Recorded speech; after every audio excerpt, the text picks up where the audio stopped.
आयुष राज्य मंत्री रामकिशोर कावरे ने ली जिले के आयुष चिकित्सकों की बैठक। कहा, आयुर्वेद को लोकप्रिय बनाने आयुर्वेद दूत बने आयुष चिकित्सक। सहकारिता कर्मचारियों की हड़ताल से किसान, मजदूर और गरीब परेशान। उचित मूल्य की दुकानों के इर्द गिर्द घूम रहे हैं राशन के लिए हितग्राही। और कॉलेज में असामाजिक तत्वों के प्रवेश पर लगाई जाए रोक। विश्व हिंदू परिषद और बजरंग दल ने प्राचार्य को सौंपा ज्ञापन। नमस्कार, बालाघाट लाइव के इस बुलेटिन में आपका स्वागत है। मैं हूं आपके साथ आकाश। अब देखते हैं खबरें विस्तार से। आयुष राज्य मंत्री रामकिशोर कावरे ने जिला आयुष कार्यालय बालाघाट में जिले के आयुष चिकित्सकों और कंपाउंडरों की बैठक लेकर विभागीय योजनाओं की समीक्षा की और उन्हें आवश्यक दिशा निर्देश दिए। बैठक में पूर्व जिला पंचायत सदस्य देवीचरण पारधी, जिला आयुष अधिकारी डॉक्टर शिवराम साकेत और सभी आयुष चिकित्सक उपस्थित थे। मंत्री कावरे ने बैठक में आयुष विभाग की योजनाओं की समीक्षा के दौरान आयुष चिकित्सकों से कहा कि वे आयुर्वेदिक चिकित्सा पद्धति को जन जन में लोकप्रिय और विश्वसनीय बनाने के लिए कार्य करें। इसमें नवाचार करने की भी जरूरत है। आयुष चिकित्सक अपने दायित्वों का ईमानदारी, जिम्मेदारी और शिष्टाचार के साथ निर्वहन करें और आम जन के लिए आयुर्वेद के दूत बनकर कार्य करें। आयुष अपना कार्य इस तरह से करें कि समाज में उनकी नई पहचान बने और लोग उन्हें आयुर्वेद के नाम से ही पहचानें। जिला सहकारी केंद्रीय बैंक लालबर्रा के अंतर्गत 19 उचित मूल्य की दुकानें हैं, जहां पदस्थ कर्मचारियों के द्वारा अपनी मांगों को लेकर 4 फरवरी से अनिश्चितकालीन हड़ताल चल रही है, जिसके कारण समितियों और उच्च मूल्य की दुकानों में ताला जड़ दिया गया है, जिसके चलते सोसाइटियों में ही राशन कैद हो गया है और राशन की आस में पहुंचने वाले बीपीएल कार्डधारियों को बेरंग ही लौटना पड़ रहा है। इस दौरान उन्हें खासा परेशानियों का सामना भी करना पड़ रहा है और गरीब मजदूरों को एक दिन की मजदूरी से भी हाथ धोना पड़ रहा है। ये अभी जैसे जिला सहकारी केंद्रीय बैंक मर्यादित बालाघाट के अंतर्गत शाखा लालबर्रा के सभी 9 समितियों के कर्मचारी और यहाँ पर 19 राशन की दुकानें कार्यरत हैं, तो 19 राशन दुकानों के सेल्समैन माने अधीनस्थ जो है लिपिक, लेखापाल, चपरासी, चौकीदार और ऑपरेटर, ये सभी कर्मचारी अपनी मांगों को लेकर के हड़ताल पे चले गए, जिसमें मुख्य मांगें इनकी हैं।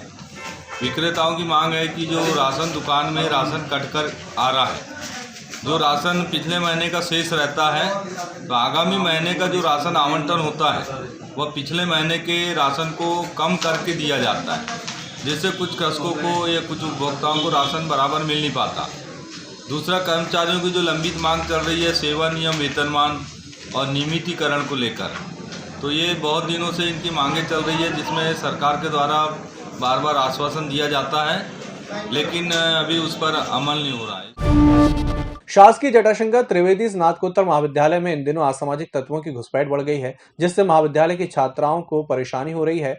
जहां परेशानी की जानकारी मिलने के बाद विश्व हिंदू परिषद और बजरंग दल ने महाविद्यालय प्राचार्य के नाम ज्ञापन सौंपकर महाविद्यालय में असामाजिक तत्वों की घुसपैठ को तत्काल बंद किए जाने की मांग की है। इस संबंध में विश्व हिंदू परिषद जिला सहमंत्री दुर्गेश शर्मा ने बताया कि महाविद्यालय में अध्ययनरत छात्राओं से जानकारी मिली थी कि महाविद्यालय में अनाधिकृत रूप से असामाजिक तत्व पहुंच रहे हैं, जो महाविद्यालय परिसर में छात्राओं पर गंदे कमेंट्स पास करते हैं। जनपद पंचायत के सभागार में सोमवार को जनपद अंतर्गत आने वाली समस्त पंचायत सचिवों की बैठक मुख्य कार्यपालन अधिकारी गौरीशंकर डहरिया, खंड पंचायत अधिकारी मुन्ना लाल उइके की प्रमुख उपस्थिति में हुई, जिसमें आगामी त्रिस्तरीय पंचायतों के प्रारूप, मतदाता सूची जनवरी 2021 की स्थिति में प्रकाशित कर दी गई है। साथ ही आवश्यक दिशा निर्देश दिए गए। ये मतदाता सूची है, फोटोयुक्त त्रिस्तरीय पंचायती राज, ये निर्वाचन 2021 के प्रारंभिक प्रकाशन की सूची है। सर, किस तरह उसमें त्रुटियां पाई गई थी और क्या कार्य करेंगे सचिव आगे? ये इसमें जो पूर्व में कार्य किए हैं, ये तृतीय चरण का कार्य है, यानी आपत्ति दावे लेना है इसमें। सर, कब तक लेना है? ये आज तारीख से 15 तारीख तक लेना है, 15 फरवरी 3 बजे तक। और दावा आपत्ति के बाद फिर क्या रहेगी उसकी प्रक्रिया? दावा आपत्ति के बाद में सब जितने दावे आएंगे उनको ER1 के अंतर्गत, ERM के अंतर्गत जो है फार्म भरे जाएंगे, ऑनलाइन होगा ये सब प्रक्रिया। बुलेटिन वक्त चला छोटे से ब्रेक का, जल्द हाजिर होंगे।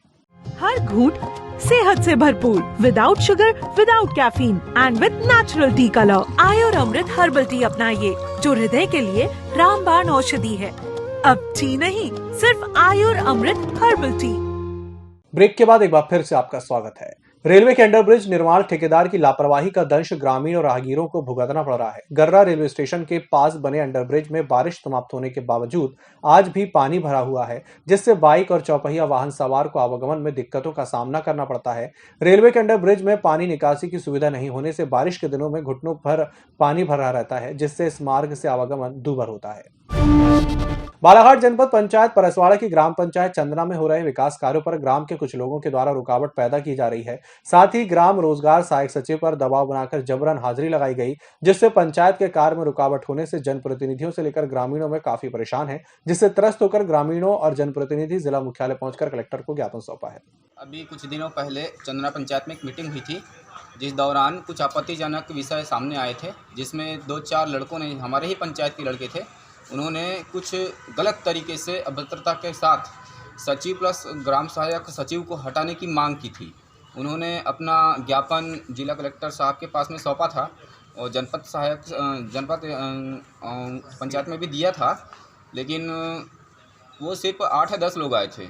अब जब हमको पता चला कि ग्राम पंचायत में ये सब हुआ है, तो हम लोग सारे ग्रामीण एकत्रित हुए, उसके बारे में एक दूसरे को सूचना दी और फिर जाकर मालूम पड़ा कि ये सिर्फ 2-4 लोग ही हैं जिन्होंने ये सब किया है। क्यों हटाना चाह रहे हैं सर? ये तो मैं ज़्यादा जानकारी नहीं दे सकता, हो सकता है उनका अपना मतलब पर्सनल स्वार्थ हो, ये नहीं कह सकते हम, क्योंकि जब 4 को ये बात मंजूर नहीं है और 20 को मंजूर है तो हम 20 को मानेंगे। साथ में गांव में कोई ऐसी कोई तकलीफ नहीं है।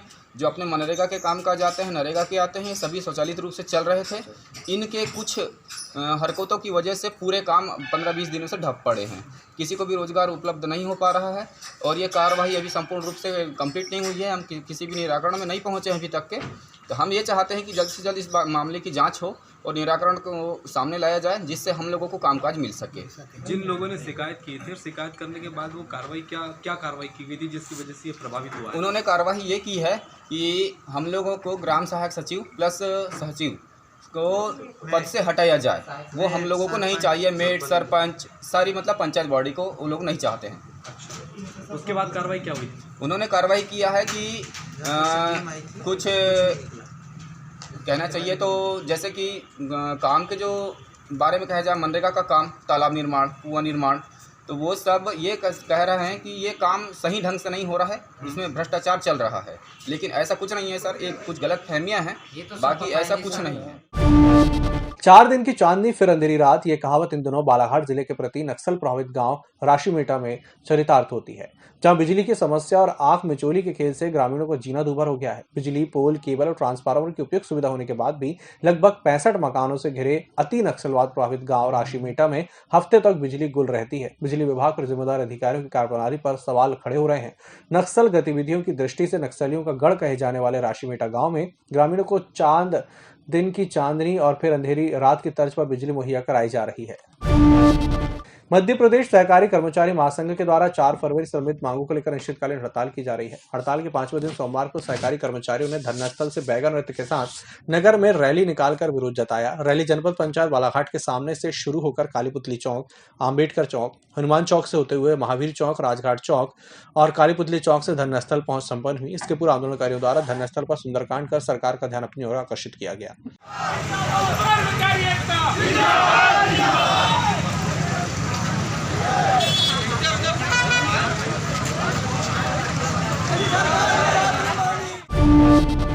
इस बुलेटिन में फिलहाल इतना ही। इसी के साथ मुझे दीजिए इजाजत। नमस्कार।